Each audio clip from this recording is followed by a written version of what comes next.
And happy Monday, everybody. Welcome to the Plug Talk Sports live show. This is episode 158.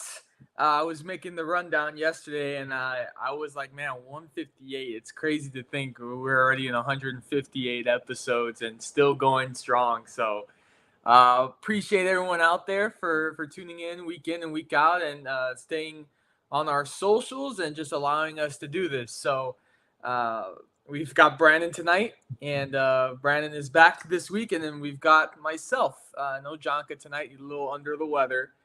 So shout out to Jonka. Hope you feel better. And hopefully he'll be back next week. But, man, Brandon, let me tell you, man, how beautiful was the day today outside? Too good. It was phenomenal. And I'm telling you right now, from a South Florida perspective, especially a Floridian perspective with all the rain that's been going on for the past week or so, getting a little better weather, 70 degrees here and there. The wind is chipping. I mean, we're getting close to that fall. Dude, isn't it like, I don't know what it is, but like when the weather gets like that, like everyone, including myself, everyone's just in a better mood. Everyone's like, this is amazing. Like, everyone's just in a better mood because of that weather. Yeah, I was at work, indoors all day, just tormented looking outside the window. I wish I was outside. Yeah, man, it was a great day in South Florida today. Beautiful weather. But anyways, let's go into our usual start of the show with our plug of the weeks and shameless plugs. We did bad last week, so we'll go good. Brandon, hit me with the good. Well, I mean, there's a few things, but if I was to say one, shout out to the New York Liberty. The Liberty, for the first time in 28 years of their franchise's history, one of the oldest, if not the oldest franchise in the WNBA, getting their first title in New York, a.k.a. Brooklyn, the Barclays Center, City of Champions. And that, to me personally, from watching, of course, with Sabrina and Breanna Stewart, and of course, it's just kind of the road that entire finals went against the Lynx. I mean, this was, if I'm not mistaken, I believe I saw this from AP, the first ever WNBA finals that went to a Game 5 overtime, do or die. So, insane final.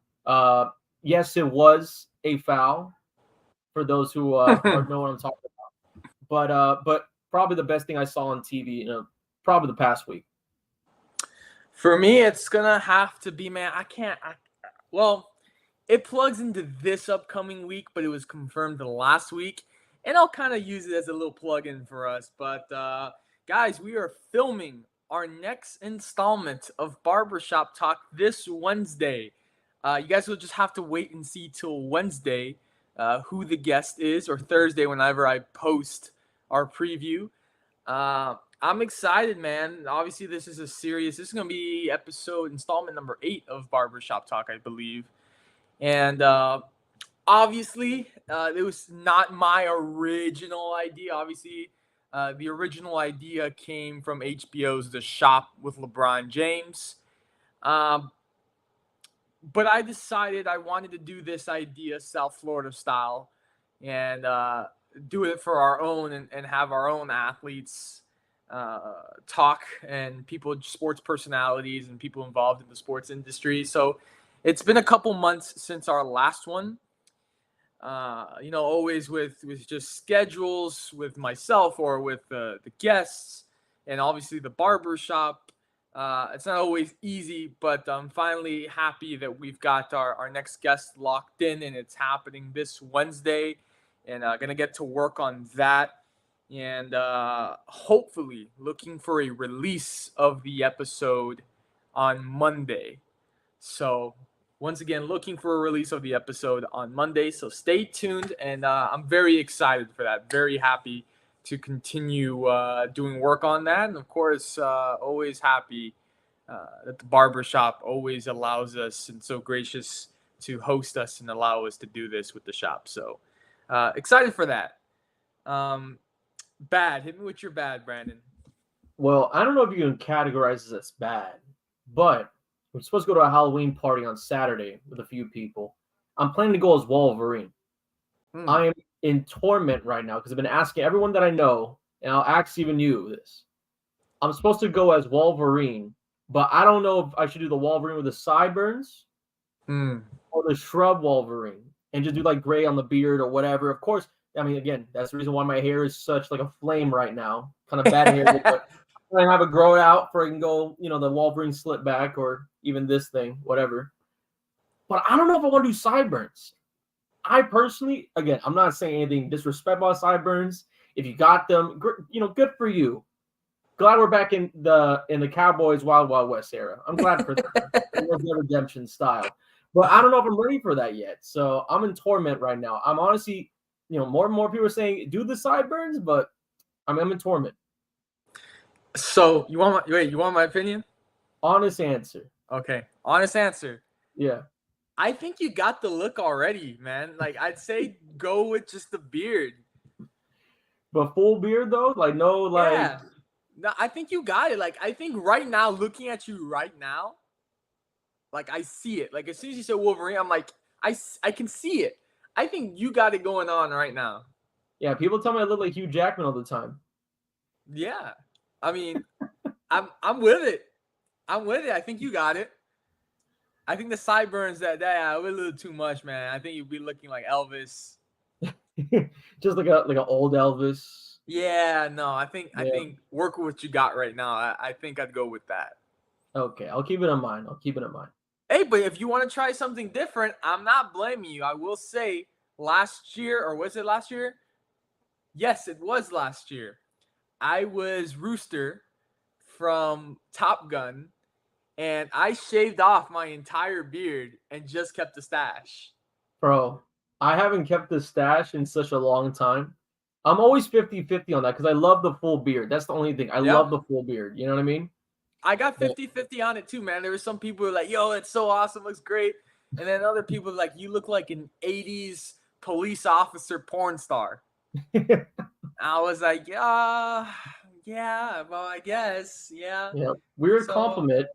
Weird compliment. I wasn't even sure it was a compliment, but since that, the beard has not, it's come off, completely off, but have not left just the stash.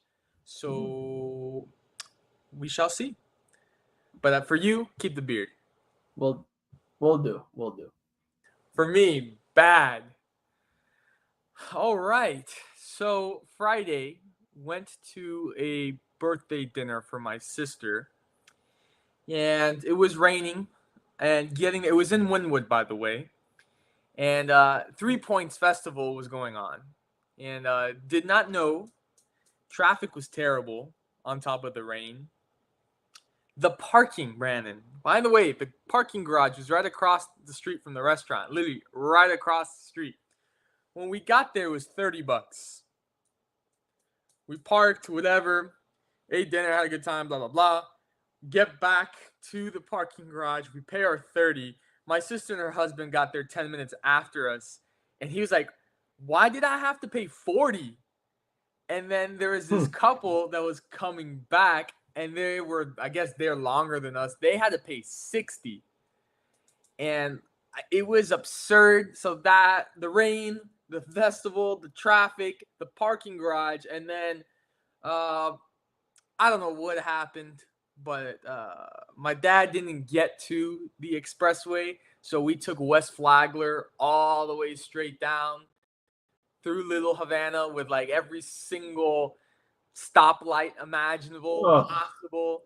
And I was like, this is the longest way home. And let me tell you, these people, and when I say these people, I say both of my parents, were having a field day. We're like, oh, I remember that place from back in the day.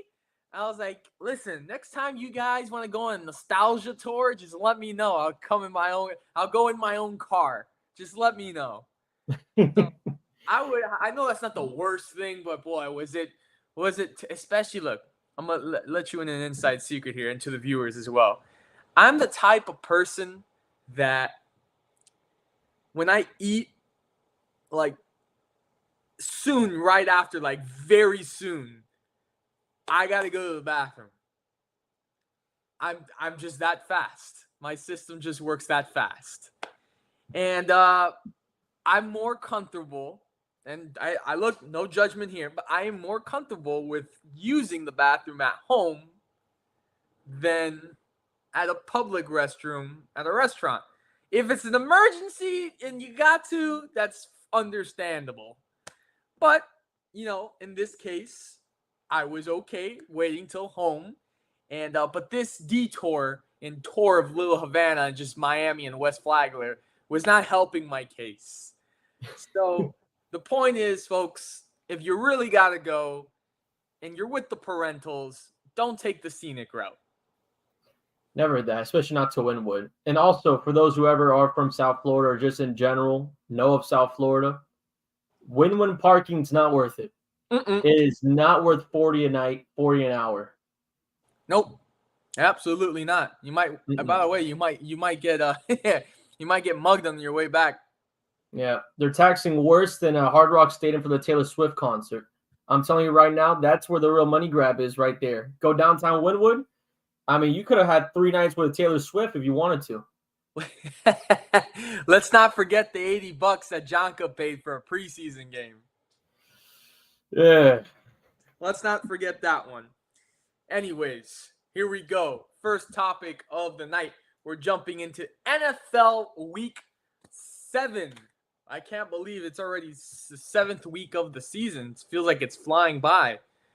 It started off this past Thursday with the Denver Broncos dismantling the New Orleans Saints 33-10. And Sean Payton had a triumphant return to New Orleans. And let me tell you, Brandon, what the hell is going on with the New Orleans Saints? I don't know if they got cursed by the Dallas Cowboys that right after that game, they have not been able to win a game. And they, after a great hot start, they're now 2-5 on the season. Yeah, honestly, if you ask me, I mean, Derek Carr's injury, and I get it. Like a lot of people for New Orleans, because I know like a few New Orleans Saint people, and they're always going to tell me, Derek's not the guy. He's not going to be Super Bowl. We're not talking about a playoff win. But Spencer Rattler under center for the rest of the year, from what it looks like for a good portion of the year. I mean, this Saints team has lost his offensive mojo beyond that Week 2 win. Yeah. So this, honestly, I'll be shocked if they win another game in the next 5 weeks. Hot take, say what you want, but I'll be shocked. Listen, and I'm hearing rumors that Alvin Kamara might be on the trading block. Yeah, I've been hearing that too. And again, great for the Titans.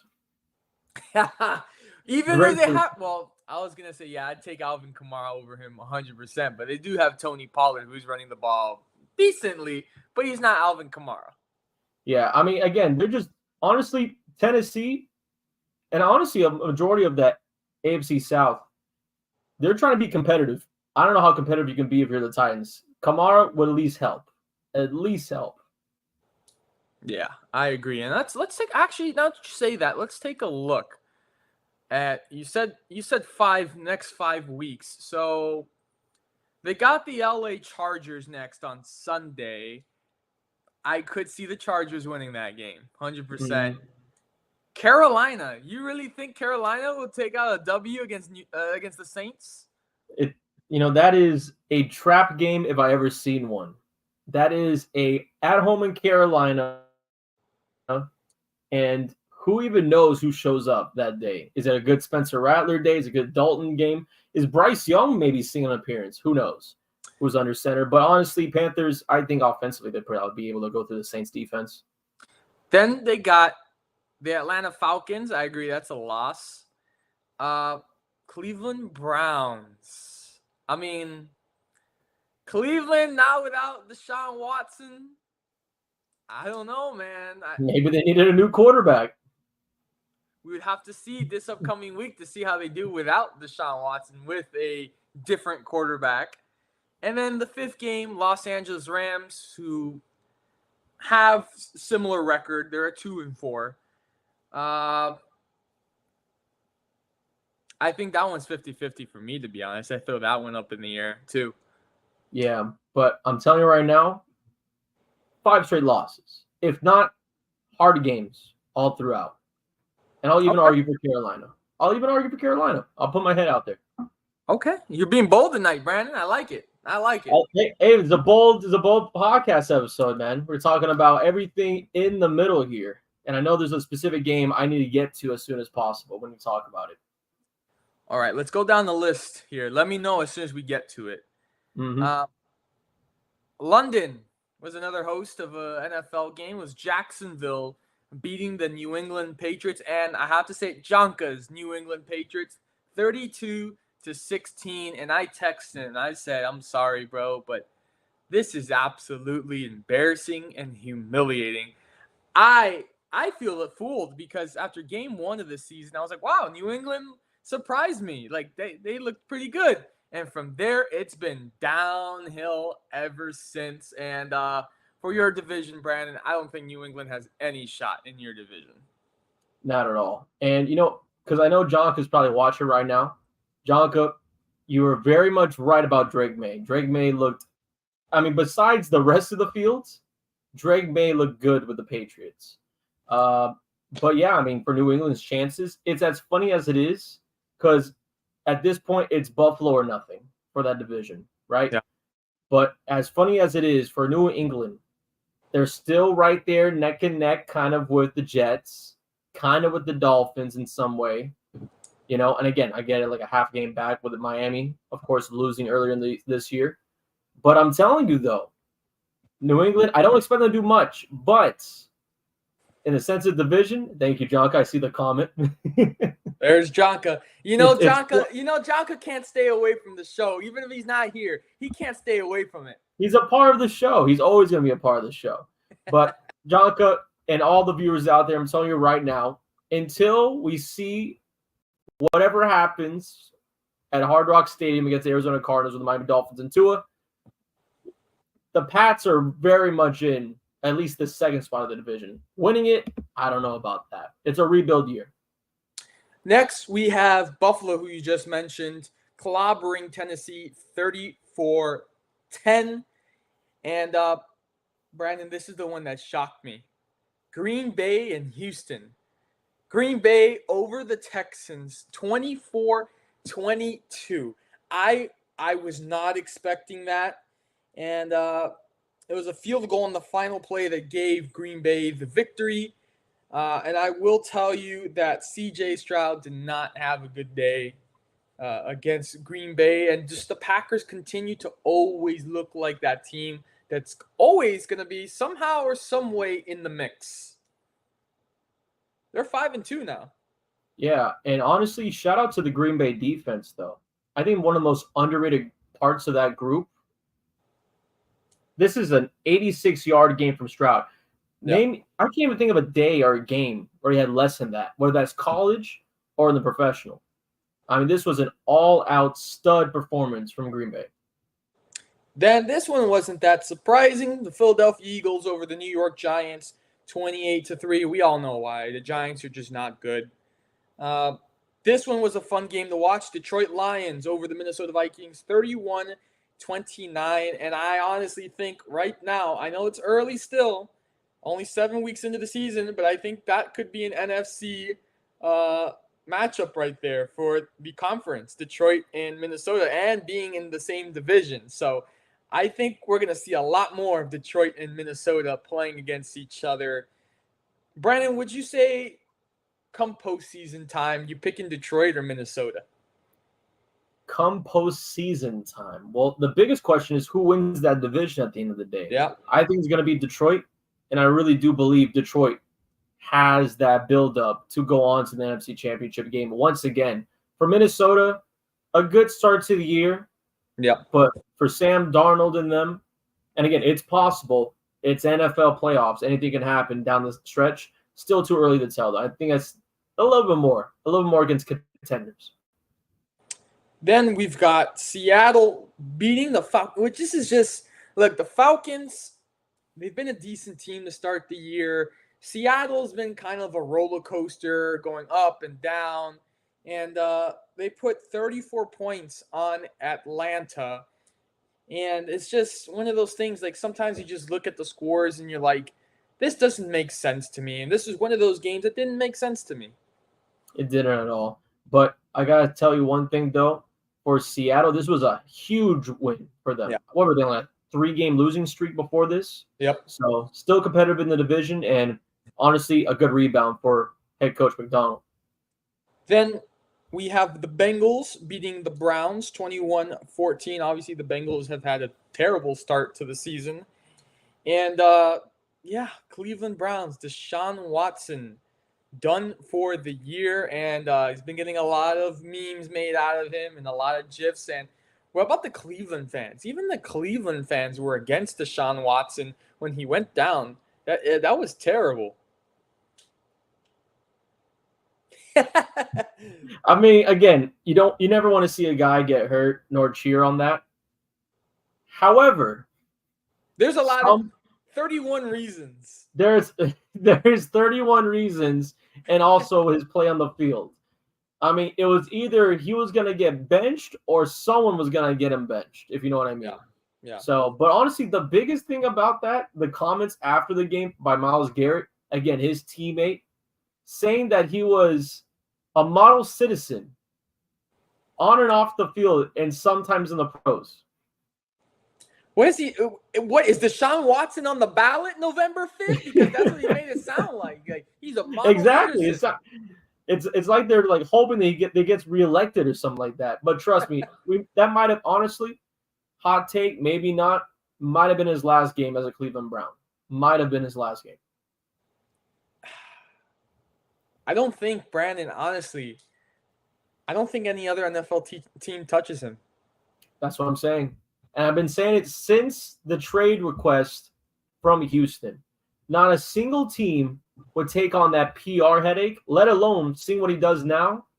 I don't know a lot of people would be confident with him starting for their team. And I think the funniest thing about this is also the what-if factor. What if Baker Mayfield stayed with Cleveland? I mean, again, went to the AFC Championship game. They finally got a playoff-winning quarterback, and they said, we need a new quarterback. Let's go another route.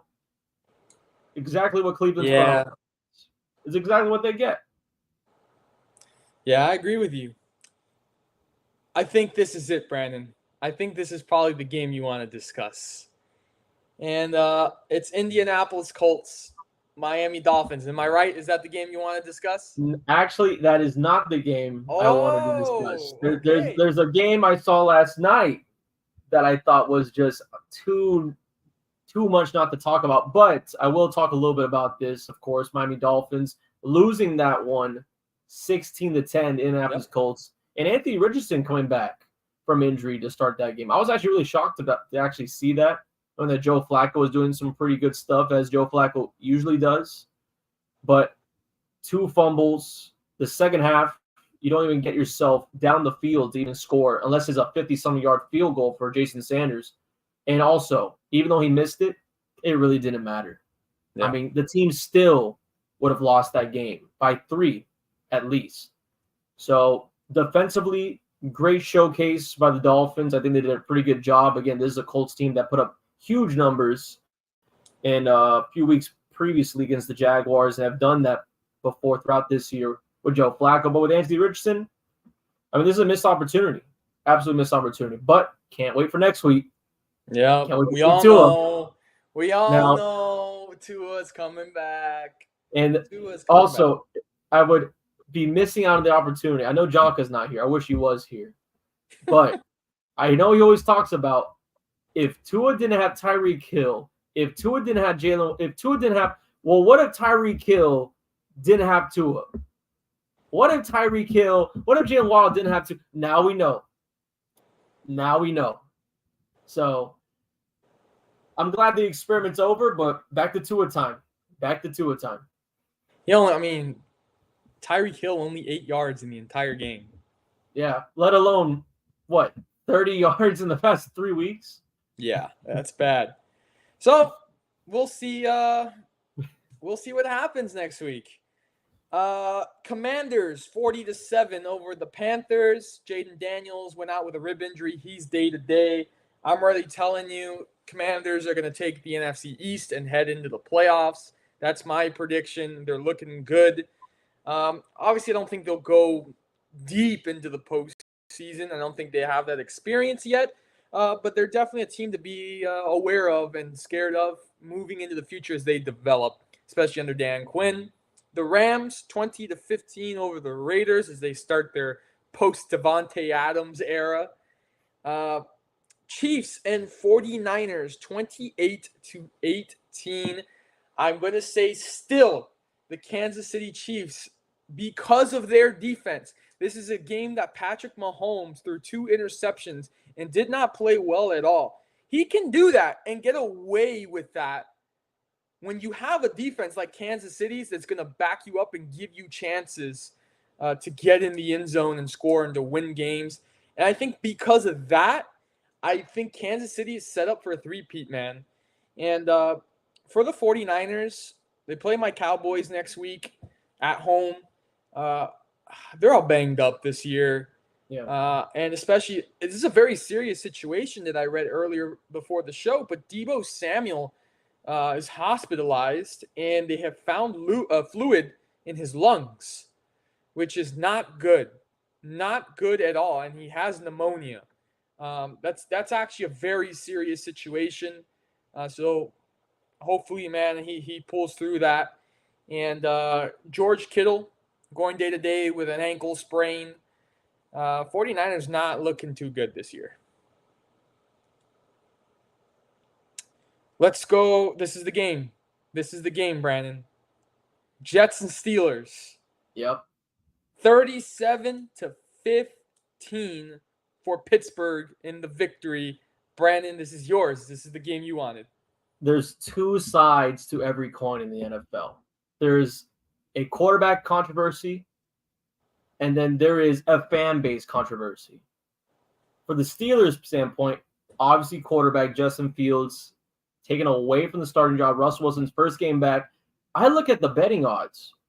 They didn't think Russell was going to throw more than 15 completed passes. He ends off his night, a few touchdown passes, obviously looked great, lofted balls over DBs, and frankly, I honestly think the Steelers, and this is whatever you want to call it, I'm not going to say guarantee, they look ready to win that division. They look ready with the AFC North, and this is as crazy as it may sound. I like the Steelers moving forward with Russell. It's a weird fit. Tomlin, hell of a coach. Obviously, we've been know that. What has it been? 18 years with the Steelers, 16 straight winning seasons. This guy and Russell, they look fantastic as the Jets. However, this is where the fan base controversy comes in. It's still the Jets. Everyone talking about, oh, Rodgers is going to be there. Look at the weapons they got. They just added Devontae Adams. I ask you, how many yards did Devontae have? 950. 940. Actually, better yet, if I look around right now and I see the receiving core, it might have been the worst thing that we saw that Sunday night on Peacock and NBC. Garrett Wilson, one of the number one targets for the Jets, boggles the ball away from causing an interception for Aaron Rodgers. Another one targeted towards Wilson late on the route. A DB for the Steelers able to twist his body around for the second interception of the night for Aaron Rodgers. Garrett Wilson was struggling throughout the entire way. Lazard only, 3 targets, if not 4, throughout the entire night. And Devontae Adams, if I pull up the stats right now, Danny, I'm telling you right now, it's not good at all. It is not good at all. Devontae Adams, in addition, this is a Hall of Fame type of guy we're talking about here, receiver. 30 yards, 3 receptions. Again, that's an average of 10 per. But at the same time, why only 3 receptions? Yeah. He's not able to get the ball to him. The other guys are not acting up. A-Rod is frustrated with the offense. I mean, they nearly had Williams. Mike Williams was put on blast against A-Rod last week in their loss against the Bills on a primetime game again. We have gone through 3 primetime games with the Jets, and I believe all 3 of them have been losses for the Jets. It is time we realize the Jets, no matter who's under center, what is it, 2-5? Yep. It's gonna be an ugly ship. It might not even have a hole by the end of the year. It's gonna be really wavy. The Jets guarantee don't make the playoffs, and Aaron Rodgers will probably be out pretty sooner than later. I have two things to say to everything you just said. Number one, are you telling me that you're going to take Pittsburgh over Baltimore in that division? I believe, and now hear this, right? I believe the Steelers at 5-2, and they right now currently lead the division at 5-2. Baltimore right now playing against the Tampa Bay Buccaneers. Yep. And that one, I mean, you might as well just jot it up for them. 34-10 right now, nearing the end of the third. But I'm confident, though. Russell looks great. The defense has been one of the most piercing things to the eye about them. And, besides, scratch off next upcoming Sunday, home game against the Giants, they should win that one. But the two after that will be the deciding factor, personally, of the turning point of the season. A game on the road against Washington and a game at home against Baltimore. That's when we'll know really how good this Pittsburgh team is. I think at this point right now in the season, they're that good to win the division. Okay. We'll see. We shall see. I still have Baltimore winning that division, but you know what? It's good to make things interesting, have different opinions here. And the second thing I will say is that Aaron Rodgers' career to me is turning out to be like a Brett Favre, where obviously not with the shenanigans of like, oh, I'm retired. No, I'm not retired type of thing, but he's not the Aaron Rodgers that we've been used to seeing. Excuse me. Mm-hmm. And it's almost one of those, I was in Green Bay, I was a legend in Green Bay, and now I'm on another team, and it's like I lost all my superpowers. So I'm going to compare it to Brett Favre and say he's having a Brett Favre type of career ordeal here with the Jets. I mean, as long as he's not going to Minnesota, that's all I care about. Yes. As long as he doesn't have that weird rivalry switch, that's all I care about. As you said, 34-10, Baltimore beating Tampa Bay right now, and then a 6-7 sleeper game between the Chargers and your Kyler Murray-led Cardinals. MVP. That's it for NFL. Let's go to college football. Let's look at the rankings here. Updated rankings. A new number one. I believe in the last 3 or 4 weeks, we've had new number ones every week. And the new number one is Oregon. Number 2 is Georgia. Number 3 is Penn State. Number 4 is Ohio State. At number 5 is Texas. At number 6 is Miami. At number 7 is Tennessee. At 8 is LSU. At 9 is Clemson. At 10 is Iowa State. At 11 is BYU. Number 12 is Notre Dame. At 13 is Indiana. At 14 is Texas A&M. At 15 is Alabama. At 16 is Kansas State. At 17 is Boise State. At 18 is Ole Miss. At 19 is Pittsburgh. At 20 is Illinois. At 21 is Mizzou. At 22 is SMU. At 23 is Army. At 24, Navy. And finally ranked at number 25, Vanderbilt. Brandon, what do you make of these rankings? Well, when the last time I was on this podcast, I was a heavy advocate for Vanderbilt to be ranked, and I'm glad the committee thought so too. So I honestly love the rankings as they stand. Navy and Army, first time being the rankings together in like forever. And quite frankly, it's going to be insane watching. I believe it's Navy going up against Notre Dame on Saturday. So that'll be an insane game to watch. Number 24 facing on number 12. The only question I have, though, and I understand, Texas loses. They move down to the 5. Georgia, obviously, because of defensive reasons, they're going to be put at number 2. Curious of 2 things. 1, why is BYU not in the top 10? They should definitely be up there. Clemson, they're pretty good, but 6-1 Clemson team. LSU also 6-1. A lot of teams who have lost 8. And again, I'm not saying, competition is a huge part of, where you stand. However, Yeah. we're talking about 1, 2, 3 6-1 teams in the top 5. That doesn't make a lot of sense to me. Now, for Miami, they're good there. Need a blowout somewhere. Still look impressive offensively, though. But let me not get off track. BYU needs to be moved up. And 2, shout out to Indiana. Shout out to Mr. Google Me, the head coach of the Hoosiers. 7-0. And this is, quite frankly, I was telling everybody going into this week when they, facing against Nebraska, I'm thinking, oh, well, their schedule looked horrible. They have no competition, no effort. We're talking about, rookie difficulty. They're about to have a Heisman match against Nebraska. They blew them out. And there wasn't even a showboat. There wasn't even well, what if this happened? No, they just ran right through them. It was insane to see. So for Indiana, they will, and again, not a guarantee, but put it on your watch list. You know what? Playoff watch list. Might be doing this every week. Put them on your playoff watch list. Indiana Hoosiers might be that team, and they're talking that talk. They're really walking the walk right now. They look insane right now at 13. For me, on Saturday night, late Saturday night, I tweeted that Georgia was going to be number 1. Why did I say this? Because we saw when Bama was number 5, and they beat Georgia, Bama went straight from 5-1. I thought, with my thinking of how the committee did this, after beating Texas, I thought that Georgia was going to do the same exact thing that Alabama did and was going to be put into the number 1 spot.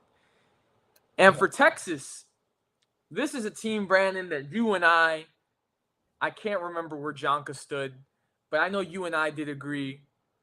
This is a team that we thought was going to run right through the SEC. Yeah. Take it. And, man, it was a disappointment on Saturday. It was a missed opportunity. That's what it was. The defensive line was really the biggest story about that entire game.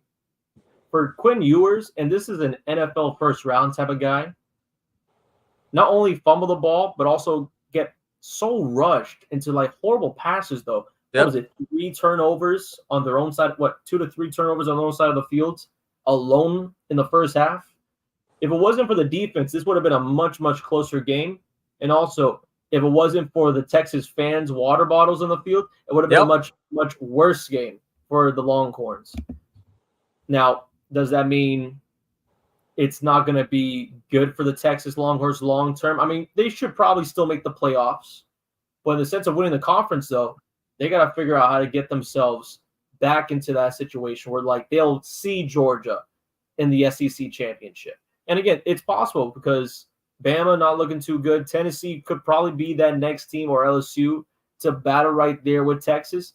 But Texas got a chance still, and even for a repeat against Georgia. For Miami, their offense is not the problem. Their problem is the defense. The defense is the one that's letting them down right now, I think. Because if the defense stepped up for Miami, I think Miami would be blowing teams out. But that hasn't been the case the last couple of weeks. And yes, do I think that maybe, just maybe, Miami should have been somewhere in the top 5?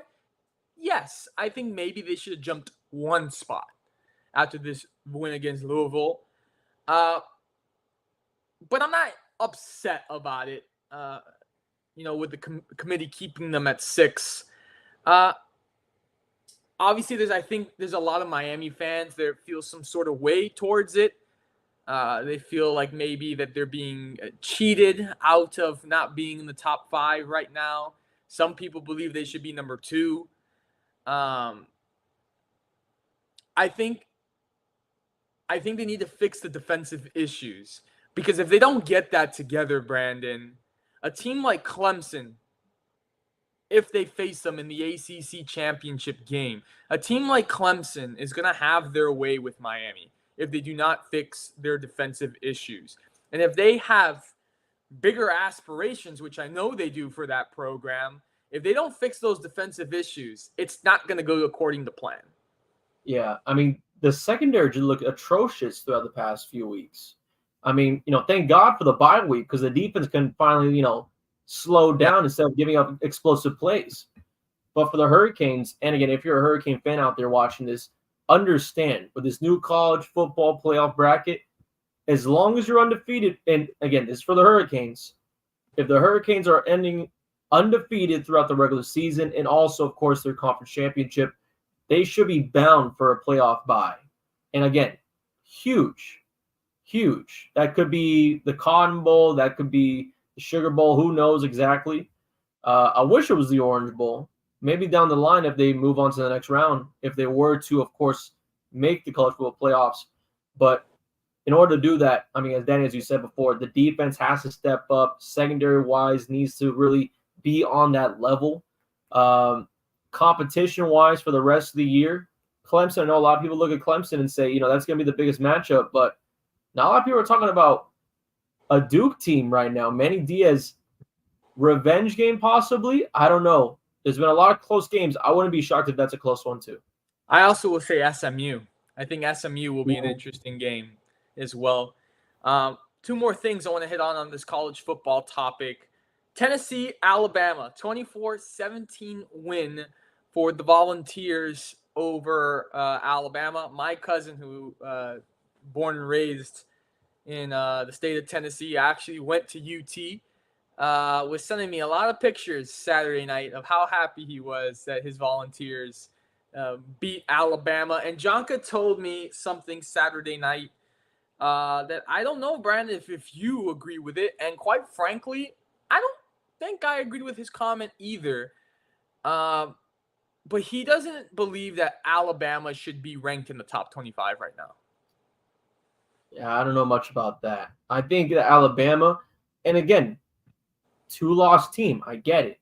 But look at the losses, though. Vanderbilt, sure, horrible to lose like that against a team like Vanderbilt if you're a program like Alabama. But at the same time, down the line, we've now seen that Vanderbilt is a ranked opponent, a top AP opponent, and a good one, too. This is probably the best Vanderbilt team we've seen in the past decade, if I want to argue about it. And then the Tennessee game in hostile territory. And this is, I mean, you could really argue that both of these teams deservedly should be a top 5, top 10 matchup. You know what I mean? And it went down to the wire as well with that one. Bama led the entire way until the last 5 minutes of that game. So for Alabama to not be in the top 25, I wouldn't really argue on that side just because of competition-wise of the defeats and how close they were. But in top 10, again, that's why I agree with a lot of these rankings. 15 seems about right. 2 conference losses, and yes, I understand how big they are, but 2 conference losses, you can't put them ahead of a Texas A&M or an LSU who have been dominating throughout the majority of this season and have really stood up to their ground, unlike an Ole Miss and unlike other teams like Kentucky. So I would expect them to be in the top 25. Out of it, I can't see that happening. Yeah, I don't agree with Jonka there either. I think Alabama, it's not that bad. I know he had a question for you. Ask Brandon how bad DeBoer is. DeBoer. Look, as I said before, I get it, unranked Vandy. I get it. I'm just telling you, it's a little bit of a program change. He's still a good coach. He took Washington to the college football playoffs. And yes, I said Washington to the college football playoffs last year. And in this case, I mean, it's his first time in the SEC, right? You can't just expect a coach to jump into the SEC and dominate no matter what program it is. Totally different change. And, no pun intended. But I guess the tide has changed as well. We got players wearing jewelry on the sideline, guys doing whatever they want. And nearly taboo, unspoken in Tuscaloosa for a player to be acting like that right now. So is DeBoer a bad coach? No. It's just been very close games. And I understand the Vandy loss. I understand the Tennessee loss. But Easily could have changed. Easily could have changed. I agree. I actually agree with you, Brandon. And finally, Army Navy. Man, that's gonna be fun this year. It is. Both teams ranked, and I think this is the first time, and I don't know how many years both teams have actually been ranked in a while. Um, Together, should I say? And I think that's going to be a fun matchup and one to look forward to, having those teams be right behind and right next to each other in the rankings. So that will be fun. Uh, Brandon, the World Series is set. Switching gears to baseball here. National League champions Los Angeles Dodgers against American League champions, the New York Yankees, and what basically is myself against Jonka in the World Series. Uh, Trash talking has already started, more from my side. Jonka really hasn't said much. I told him we're taking him out. But no, respectfully, Yankees, great team. I do think that they had an easy path to the World Series. Kansas City Royals and Cleveland Guardians, compared to the Dodgers, who had the San Diego Padres, who many thought were the best team heading into the postseason, and then the New York Mets, who were a feisty team. I know the Dodgers, every game they won was a blowout, but they didn't give up, and they gave fight, and they forced 6 games out of the Dodgers. So I think this has been a great series. I know this is the first time these two have met in the World Series in 43 years. This was a classic every other year in the World Series back then. Obviously, the history, the Dodgers used to be of New York, the Brooklyn Dodgers. And I think this is going to be a great series to see Aaron Judge against Shohei Ohtani, the Yankees being a team that Ohtani possibly could have landed on. And then you got Juan Soto, you got Jazz Chisholm, and for the Dodgers, you have Kike Hernandez, Max Muncy, Mookie Betts. This is going to be one hell of a World Series. And, well, MLB, what else can you ask for? I think if you wanted the ratings to go up, this is the series you wanted. And this is what most baseball fans wanted in a series. They wanted Yankees, Dodgers, and they got it. Yeah, I don't know if I've ever seen this amount of stars in a World Series in quite some time. Yeah. I mean, as you mentioned before, with the Dodgers side, where it's Ohtani, Betts, and then, I mean, shout out to Giancarlo Stanton, former Miami Marlin, all right, former Florida Marlin. The guy's having an insane postseason so far, home run machine. Soto, Judge, Jazz, of course, former Marlin. Glad to see him in this situation right now with the Yankees, in a World Series with the Yankees. And again, I understand there's a little bit of rivalry right now between you and Jonka, but I got to do a quick plug right there for the Yankees. Yankees, how many times have they been right there and just short of making a World Series? Yeah. 3 years against the Astros, couldn't get it through. They finally do it this year. And again, tough Guardian series. You can look at whatever you want of, oh, well, it was in X amount of games. Every game felt like it was game 7. I mean, it was an insane series to watch. So I think it'll be the exact same way for the Dodgers series in a World Series. Kind of miss the fact that we don't have a Subway Series this year. Not going to lie to you. Would have loved to see Grimace on Fox. But every single game in that series was just a blowout on each side of whatever game it was, whether home or away. So not saying the Dodgers weren't tested, not saying there was no test, but I didn't see a competitiveness when it went game by game because, I mean, someone's going to get blown out, you know? Yeah. This will be hopefully a different type of series. Again, could go Dodgers easily, could also go Yankees, but there needs to be more of a competitive factor, I think, with this World Series, and we got it with both these teams. I will say, and this is my prediction, I think that the Dodgers bullpen is better than the Yankees bullpen, and I think that we have roster players, more roster players that will come up clutch compared to the Yankees players. So I say Dodgers in 6, they're world champions, first time since 2020. And as the great Vin Scully used to say, it's time for Dodger baseball. That's my prediction. I would say this is an odd prediction, but I definitely do see it. I think that this is going to be a no defense type of World Series. All Competitive, offense. but all offense. We're going to see homers like crazy, guys getting on base. And quite frankly, if I want a team to get on base, I'm taking the guys in that roster's batting order. My apologies, Yankees batting order. So with that being said, I'll probably the Yankees in 6. I truly do believe that they do finish it off. And what would it be? It'll be Game 6 in New York. Yes, I believe so. Game 6 in New York. It sounds like a good time for them. Okay. Next topic, second to last. Brandon, the NBA is back tomorrow, doubleheader at 7:30 and 10 o'clock. The New York Knicks against your Boston Celtics, and then the Minnesota Timberwolves against the Los Angeles Lakers.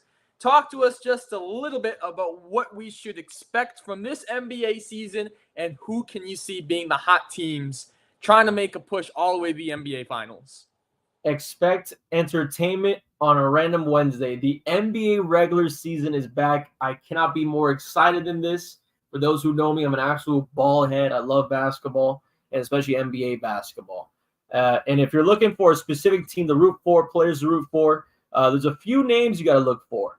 And honestly, let's stay in the home market right now. Let's look at the Miami Heat. I think the Miami Heat this season have a very interesting roster. Of course, not a lot of moves during the offseason, but Killian Ware looks pretty good, though. I love his preseason stat. And Larson out of Arizona has been pretty decent as well. Definitely a three-point shooter type of guy. I've seen a lot more on-ball from him throughout the preseason, especially in games that they had against New Orleans and San Antonio. So he could be very much used in the roster right next to Tyler Hero. And again, Tyler Hero likely to come as the 2 guy on the starting lineup. But overall in the NBA, Jason Tatum and the Boston Celtics try to repeat it against a new-look Knicks team throughout the preseason. The Knicks look fantastic. Karl-Anthony Towns, Miles Bridges, and somehow, some way, the Villanova boys are split up just a little bit. No DiVincenzo and no Julius Randle, who, again, was bound to get let go by the Knicks. Knicks are definitely a favorite in the East right next to the Celtics. And if you're looking for another favorite as well, that's probably going to fall in the first round. You look at the Philadelphia 76ers. Paul George injury. Who knows exactly when he comes back. Another side of things, Milwaukee, Chris Middleton was announced by Shams, who is now with ESPN. No more Woj bombs, unfortunately. Shout out the journalism goat right there in sports. But Shams announcing earlier today that Middleton is still recovering from a surgery that he had on his ankle throughout this offseason. So the Bucks might be a little bit behind to open up the year. And then on the West Coast, this is, just a little heads up. Just a little heads up. OKC is going to be there. Yes. I will say a guarantee OKC will be competitive this year with Shai Gilgeous-Alexander and Chet Holmgren. That duo looked phenomenal there. The Williams guys are going to be there as well. And frankly, the West, I'm not saying it's wide open, but I think Denver, we saw in the second round against Minnesota, they look beatable. Again, crazy as it is, but they can be beaten. And the team that did that was Minnesota through 7 games, and Minnesota will be back. The question is, without Karl-Anthony Towns, how does that team run? Julius Randle got the ball a lot throughout the preseason in some of the games he got. Anthony Edwards going to get a lot of the ball? Are they going to share it? I don't know how that's going to go. But this NBA season, primetime television, and that starts Tuesday on a banner night for the Boston Celtics. And hometown team Miami Heat on Wednesday night kick off their season 7:30 p.m. against the Orlando Magic. Finally, final topic of the night.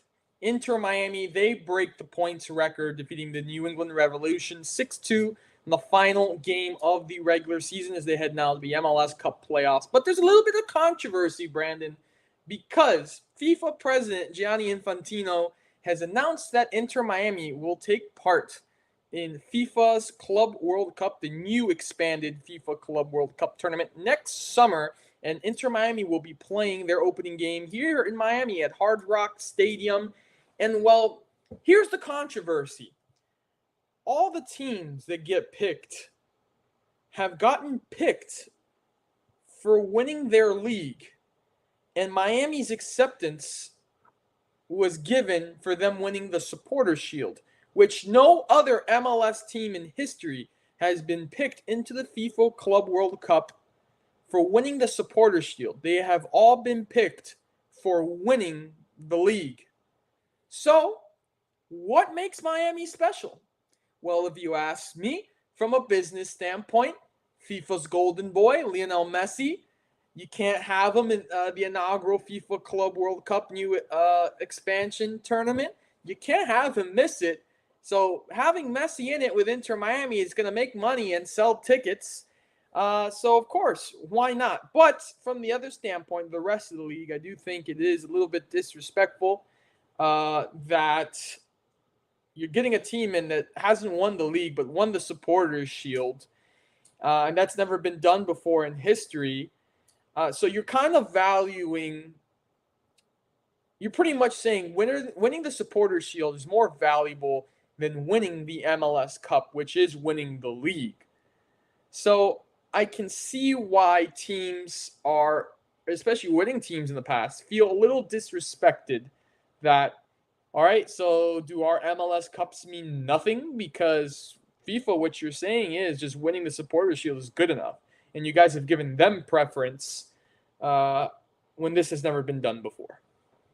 Yeah, and actually, let me ask you, besides Inter Miami, what other MLS team is going to that FIFA club? I believe Seattle Sounders, I want to say. Yeah.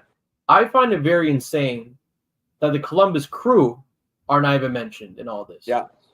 I mean, again, Inter Miami, I would, on the argument for them making it, I think the biggest thing outside of the Supporters Shield, they obviously have been on a roll recently. I mean, they won Leagues Cup not too long ago. Not the most recent one, obviously, but won it not too long ago, Supporters Shield, and a record-breaking Supporters Shield honor, 74 points. That ties it with the New England Revolution from, I believe, 2021. Yep. But I definitely do see the argument. They haven't won the MLS Cup yet. And hence, we're going towards the playoffs now, so who knows? But I just cannot believe, because I really do believe the biggest thing for Inter Miami in the sense of, for that argument, is getting that Leagues Cup trophy on their cabinet. Because that is basically the best out of, the MLS, Liga MX. Yeah. So that's really the best leagues you can find, north of South America. But hence, Columbus Crew are not in it at all. Now, for the Sounders, I mean, why did the Sounders make it, you think? So, Sounders made it for winning the CONCACAF Champions League. So that's the reason why they made it. Yeah. So I think winning that type of tournament definitely helped them out. And the same goes with Leagues Cup for Inter Miami. For Columbus Crew, maybe they just won it. I hate to say it like this, maybe a little too late. I don't know. I mean, It's crazy. But Inter Miami, they will definitely be competitive, though. I think that this isn't Messi's there, we have to. But, I mean, again, this is a competitive Inter Miami team that has been one of the better teams in the MLS and honestly one of the better teams in North America for the past few years. So this will definitely be a good qualified team going to this tournament. Don't get me wrong.